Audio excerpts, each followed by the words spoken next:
Okay, so as part of our continued series on different aspects of a Motus station, we are trying to disseminate a lot of information, and so I like breaking it up into smaller chunks. And today we're going to be talking about enclosures, and it might seem very small and almost trivial to talk about what we keep a receiver in.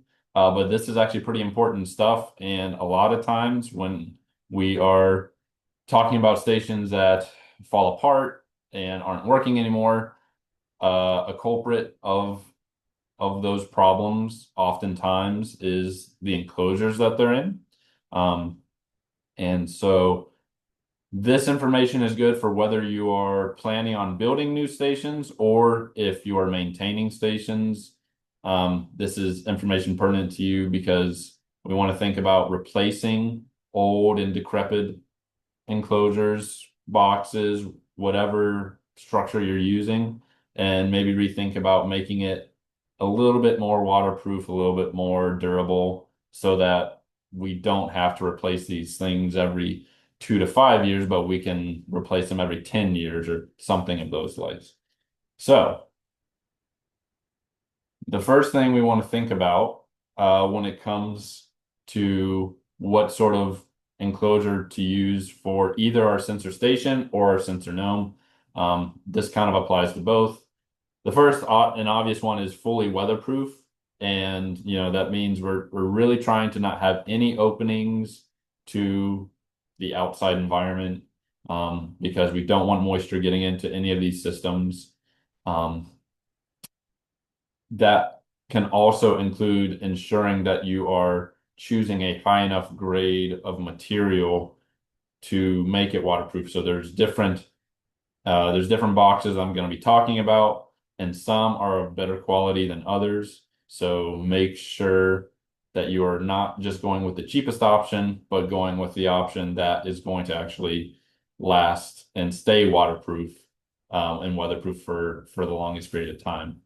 We want to make sure that we can actually mount these stations properly. So think about the structure that you're going to be putting it on, and I'll talk about a couple of different ways of that we use to be able to get them off the ground. We don't really want these things just sitting on the ground, whether it be flooding or for dirt or for animals or whatever the case may be. We want to make sure they're kind of mounted very securely, to a wall, to a structure, to the tower itself, whatever.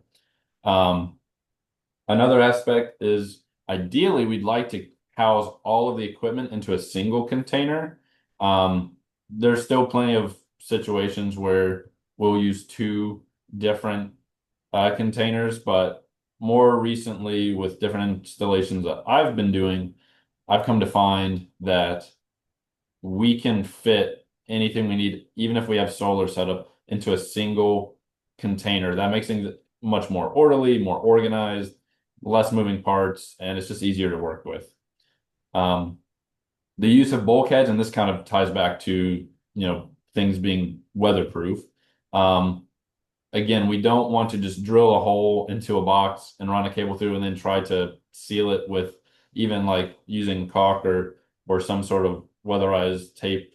Ideally, we use a bulkhead, which is a very fitted size gland or connector piece that'll fit into the box and connect inside, so that all you have to do is be able to screw your in connector, or if it's your SMA connector, to the outside of the box. It also makes things really easy to use and to fix. If I'm having to disassemble everything just to troubleshoot rather than being able to unplug things from the outside, it just makes it a lot easier to work with for maintenance going down the road.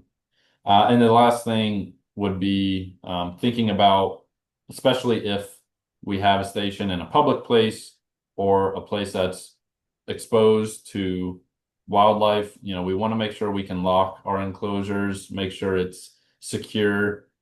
We have had vandalism problems in the past with certain stations, so making sure that we have a locking mechanism and a secure secure enclosure that is also durable enough.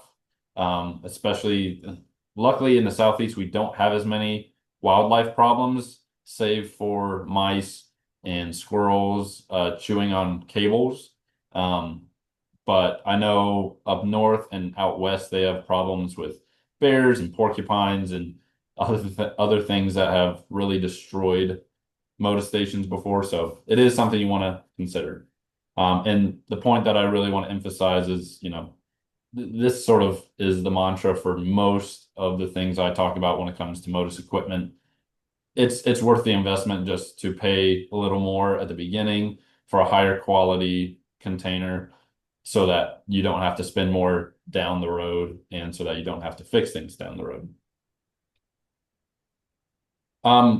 Some small pieces of equipment that I recommend that, again, this applies for no matter what container you're using. These are the small things that really make it useful. So like I said, bulkheads, so end connectors to SMA, we want to really only be using end connector type for our coaxial cable. So this is the type of connectors that connect to the actual antennas, right? So we want to use this end connector type. And again, using bulkheads that you can see it has a little rubber weather seal. That way, 10 minutes or 5 minutes. yeah, I think someone's unmuted. We can mute, thank you. You see it's got a rubberized seal, and that way you can lock it down from the outside. It stays weatherproof. You can plug everything on the outside, and then you use that small SMA connector to connect to whether it be your fun cube, whether it be directly to your sensor gnome board or sensor station board, excuse me. So those are about $5 each. Definitely worth the investment. Cable glands. So this is for using for power cords, and or even Ethernet. They come in different sizes, so you can get larger ones for larger cables that you got to feed through into your box. And again, it's just another weatherproof seal on the inside. You screw it in from the outside, and it tightens down on whatever size cable you're using so that, again, feeding things from the outside. We also have cable clams, which are basically just a heavier duty version of a cable gland. So I use this for even larger. There are certain cables that a cable gland just doesn't work very well for. So certain power cords, I think it's nice to use these. Cable clams are they take a few more steps to put together, but again, it's just heavier duty and allows for a larger entrance hole for things that need larger entrance holes. And use a step bit. This is what I use for both metal enclosures and plastic enclosures. This is just a really handy tool to have with a drill so that you can fit different sizes. You'd want up to about 1/2 inch, which is typically the largest size that we use for cable glands. Cable clams, you'd have to use either a hole saw or something larger. So these are just small, basic things that you'd want to use no matter what your setup is. Again, all of these individually are pretty cheap, so it's always worth the building from home. Okay, so first we'll start off with using sensor stations, and I'm going to talk about, like I said, sensor stations and SensorGnomes. There's a lot of overlap, but because SensorGnomes originally used some other enclosures, we'll just kind of talk about that. But more or less, many of these things can use the exact same setup. I'm just going to kind of talk about them slightly differently. And the first one is plastic enclosures. These are what I use the most. And if you have direct power that you can plug into, some DC power, you don't have to worry about any batteries. There's a couple different choices for plastic enclosures. Polycase makes these really nice outdoor junction boxes, and I'll kind of show you more of that on the next slide. And that's the one that we definitely recommend. I also have used Bud Industries box. We just call them Bud boxes, and those are also pretty useful. They're lightweight, they're easy to mount, They are easy to drill for however many bulkheads you need. You can also order a box through CTT as well. They have their own. I don't know, and I know David Lapuma's on here, and maybe he can mention what I don't remember what brand that they use. But after using a couple different types of these plastic enclosures, I would highly recommend using the Polycase outdoor box because these are much thicker, much more waterproof. They have a higher waterproof rating than the other options. So they just have a better seal. You can also screw them to seal them even better. They have metal latches. Um, Here's sort of a setup of how I build mine. And I say I build mine, it's very easy to put together. They come mostly assembled, and it's really just a matter of me drilling holes in the right places and attaching my sensor station to those setups. So these poly cases, they have like a little metal backing plate that you can attach your sensor station to. I do have to put some rubber washers in between because you don't want the sensor station directly touching that metal, but it's still relatively easy to put together to mount that. You can mount it either on the left side, the right side if you need more space for other things. And then I just, again, use that step bit to drill bulkheads. There's plenty of space because this box is a little bit deeper than other boxes. So lots of space for whatever cable glands you need. I just really like them. Another kind of handy thing that they have. So here's a couple different ways that I mount these plastic enclosures.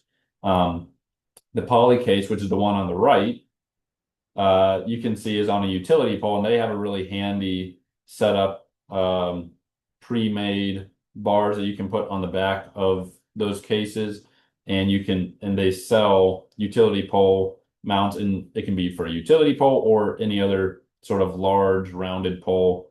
That's basically a giant stainless steel hose clamp, and it makes installing on a utility pole very easy.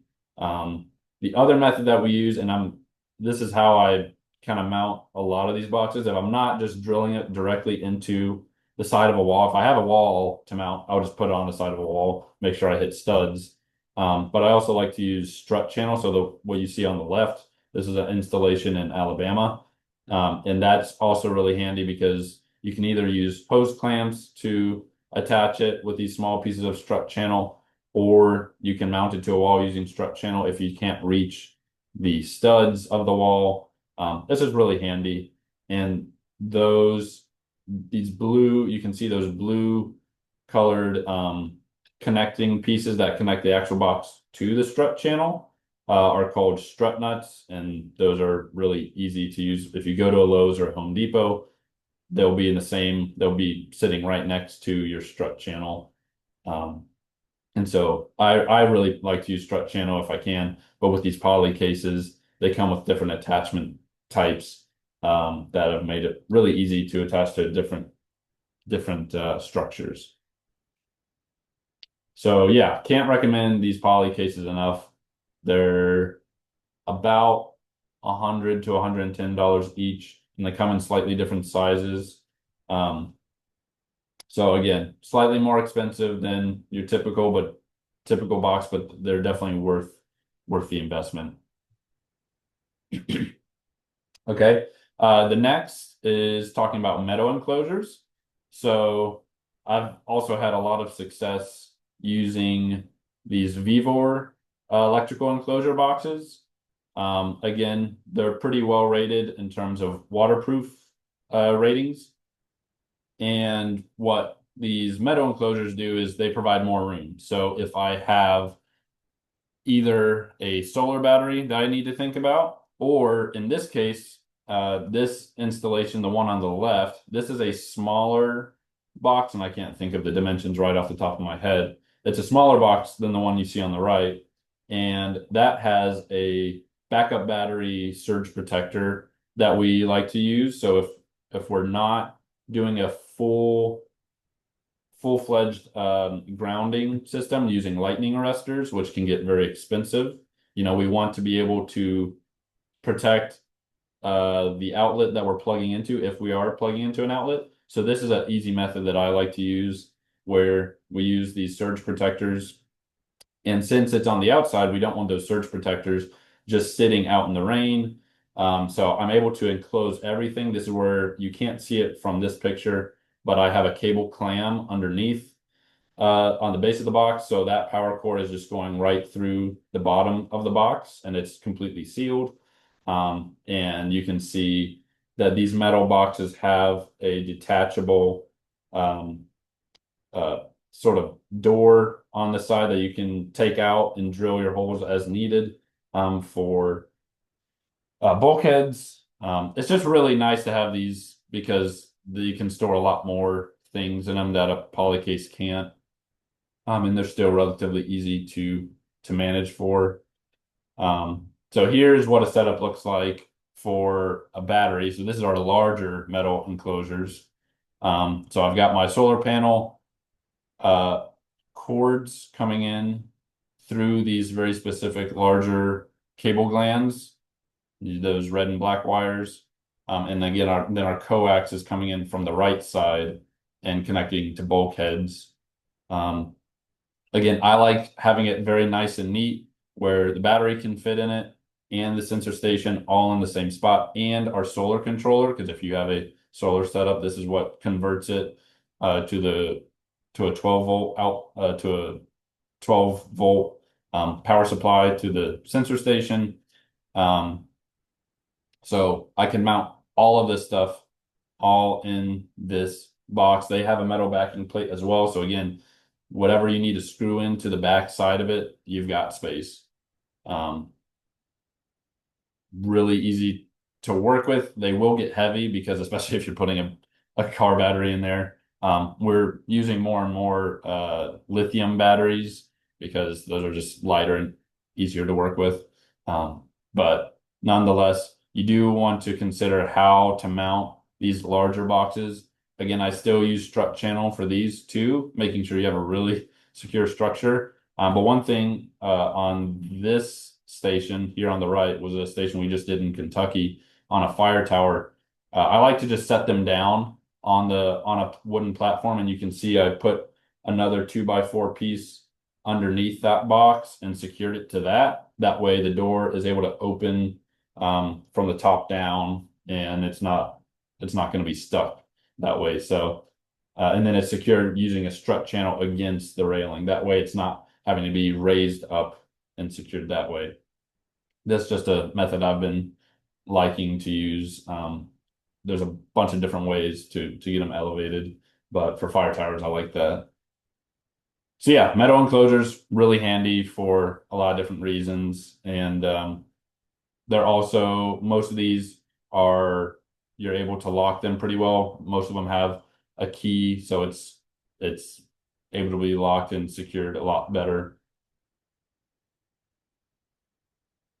Okay, and then for SensorGnomes, like I said, there's a lot of overlap in how we want to think about them, but just because the traditional sensor gnome, you would have the sensor gnome itself, and you'd store it inside maybe an action packer or something a little bit more waterproof because the power cords would typically be too large to fit through other cable glands. So there'd be some opening to the sensor gnome. So this is the original, and I'm sure folks who have been with Motus for a while know this. This is the Pelican case. This is what a lot of the old sensor gnomes were stored in and still are stored in. I will say they are, if you do waterproof them in terms of how you fit your cables in, they last a long time. This is this one on the left it started off that bright yellow on the right, and it's still this color after I want to say 8 years on close to High Island in Texas, and some pretty rough conditions, but it was completely fine on the inside. So Pelican cases are still very much durable. The question is, with the electronics that you need to be able to fit through that box, can you fit everything through? Again, use the right size cable gland, use the right size cable clamp or a cable clam if you need it. And otherwise you can fit your sensor gnome, your fun cubes, your CTT dongles, whatever it is you need, you can fit it in there. They are a little bit more awkward to mount because you kind of have to just drill them into the side. A lot of people end up setting them down somewhere. Of course, if this is inside a building, you can, lay it on top of a desk or keep it. You don't have to necessarily mount it, but obviously for outdoor installations, we'd rather not have it just sitting there. So try to find a way to mount it if you're gonna use a Pelican case. But otherwise, we are trying to figure out ways to just use poly cases for sensor gnomes. Again, it's very similar components. It's just a different board. In terms of how we can fit everything inside. So here's an example of one we've been putting together. Well, Adam Smith has been putting together, where instead of that metal backing plate that we would use for a sensor station, we can use basically a rail system that you can mount your fun cubes to, your CTT dongles to, and the actual Raspberry Pi itself. And again, have the right size cable clams, cable glands, and bulkheads. And for sensor gnomes, you typically need a GPS puck along with it. So again, it's all about using the right bulkhead. You can use these SMA to SMA extensions, SMA to UFO extensions, whatever it is you need, you can mount them and keep them on the outside of the box. And then finally, this is again what many kind of older stations look like. And this is typical for solar powered remote stations with older sensor gnomes and even newer sensor stations where you use an action packer, you keep both the battery, the power converter or the charge controller inside, and then connect it to the actual sensor gnome, sensor station in there. It does work this way, and the Northeast Motus Collaborative has a lot that they've put out like this that are very neat, very easy to work with. My problem with it is typically that you have to store, again, multiple boxes. So you store in this picture, you've got a sensor station inside that action packer, and you would have to take it out if I needed to just mess with the actual sensor station. It's not nicely mounted up on the side for me to just quickly open it up, plug in, and do whatever I need to if I'm downloading data or reflashing or whatever the case may be. But it is handy in the sense of it can all be fit into this tight bucket. You can get sealable openings that you can drill. Sometimes they come pre-made with different openings, and it can be locked. And they do last a fair amount of time if, again, you've weatherproofed it properly. And again, a big part of this, oftentimes these were sitting on the ground, which is not the end of the world, but ideally we want to elevate it. This is a really nice way that Todd Alliger has elevated this box up from onto a Roan tower. And I think it was handmade. I don't think these come pre-established, but you can make them pretty easily where you're really just U-bolting pieces of smaller strut to a platform and connecting it. Again, typically if we're going to have a battery and solar setup, I'd rather be able to use a big metal enclosure and house everything in that container. But this is another option. And again, thinking about if I've got stations I gotta go repair, this is often one that we have. So you want to be familiar with its components, but also consider maybe replacing it as well if it's not working, if it's getting damaged, whatever the case may be. Okay, so that wasn't a very long presentation, and I know it's really just a matter of a handful of components, but I think it's still really valuable information in terms of what we need to know for how to plan for stations and what sort of enclosures we want to use to keep everything organized, weatherproof, damage proof, and lockable. So With that, I'm open to any questions that folks have. Just go ahead and speak up or raise your hand, however you'd like to. And we're happy to have an open discussion about it.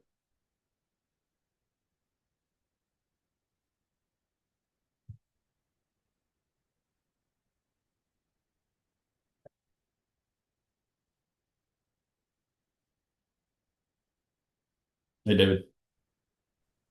Hey, Garrett. Yeah, I just want to comment real quick. A phenomenal presentation. This is all super important and good information, and it's great to see all the variety of ways you can set these up. And I think in the early days of Motus, that action packer was kind of the go-to method. And over the years, I think you all have kind of perfected. We've all worked together to kind of perfect what is most functional when you're trying to manage lots of stations. Like what if you're managing one station, which is how this all started. It's not maybe not a big deal with the action packer, but these cases that you can have easy access to make a huge difference. You do. I can tell you our station at the Meadows at our banding station here is one of those slim cases that we used to sell that has Okay. the foam inserts on the bottom, and you just kind of run the cables through it. And for whatever reason, that one still the board is super clean and it's never had any issues in it. But I know that that one can be more susceptible to things like ants if you're in places with lots of ant that you get ant infestations. The new cases that we sell now, if you remember, kind of a couple different iterations. The first ones were those Bud Industry cases, and because of the size, we'd always mount the power strip on the outside, and that can be a point of failure. You can get cracking in the cabling, and you can get water, and of course, you just got a hole that you've siliconed up that silicone can crack over time. So we now special we've actually designed the new cases that we sell. So we have those specially made for us. You mentioned the metal backing. That's why we have a plastic backing on ours, so you don't have to worry about the plastic washer. Same concept though, like it's a pegboard, so things can kind of get moved around on it. A little more customizable. And we mount the power strip inside now and just use a bulkhead in the bottom to get it out. And that, as you kind of illustrated, is a fantastic way to keep the good stuff in and the bad stuff out. So Yeah. for those of you who are like, who want kind of a one-stop shop, all-in-one solution, we can drill those bulkheads out for you, install them, give you the new case. I think is fantastic, and it kind of has that same qualities of the poly case in terms of its mountability, Yeah. which is really nice. But for those of you like, so we've got a few clients who, they're waiting on money, but they've got deadlines coming up. If that's you and you want to get stations out fast and you need to order stuff quickly, ordering just the boards and being able to put them together yourself will expedite that. And we can usually expedite board only orders because we have one guy, John, who does all the drilling out and putting everything in cases. So um, if you're in that position, we can definitely help you out and get you boards faster. Matt Webb is a great example, and you guys and Adam, like you order 10, 20 boards at a time. We can usually turn those around pretty quick. Yeah. Yeah, exactly. And I guess, and this is also, yeah, very much coming from my point of view where I'm putting 20 to 40 to 60 together over a couple months. And so it's easier for me to be able to put that together. But yeah, like I said, that's definitely another good point of keeping the power supply, that LED converter inside the box, I think is really, really useful. So having a big enough bulkhead for that is really useful. Also, same with when it comes to attaching Bluetooth equipment, you'll want to have, I think y'all sell, it comes with the Bluetooth receiver, right? You have We the, have an option when you buy the sensor station. You can optionally get the extra bulkhead that will accommodate the Ethernet cable that hooks the blue receiver to the station. yeah. And we like, And on that, oh, I go was ahead. gonna say we use that cable gland that you use for that is what we've ended up now using for whether it's connecting it for an Ethernet cable or whatever, what have you. It's a nicer, larger size. They're easy to find. They're, I don't know, maybe $3 each or $2 each. So they're relatively cheap to get. So they're nice to use. Yeah, I was going to say you mentioned the blue receivers. We've got Kyle Shepard's been putting blue series tags out on a number of hummingbird species, including rufous hummingbirds in Idaho. Those are moving south. We've had some get picked up on terras south of him now. Mm. So if you're thinking about visiting and upgrading a station, consider putting a blue receiver out because those tags are getting out. There'll be a lot of monarchs going out with tags on it this year. Like thousands of monarch tags will go out. this fall. Coming out of Cape May. Cape May, Pennsylvania, out in the Southwest, and we don't know where those Southwest ones go. They go east, they go west, you know. So they're going out, they're going all over Canada. Yeah, it's pretty exciting. Exciting stuff. Yeah, yeah, that's definitely another consideration when thinking about upgrading a station. And for those who don't know, that the actual Bluetooth receiver itself is going to be housed near right next to wherever you put the antennas. So that little box will be mounted right next to the antennas if your sensor station, say, is like in this scenario, down at the base of a utility pole and your antennas are up higher. So when it comes to your actual receive your main sensor station receiver box, you just have to worry about an Ethernet cable coming down through the side there or from underneath. Which again, you can get all of that cable GLAN when you purchase a Bluetooth receiver. So yeah, awesome. Thanks, David.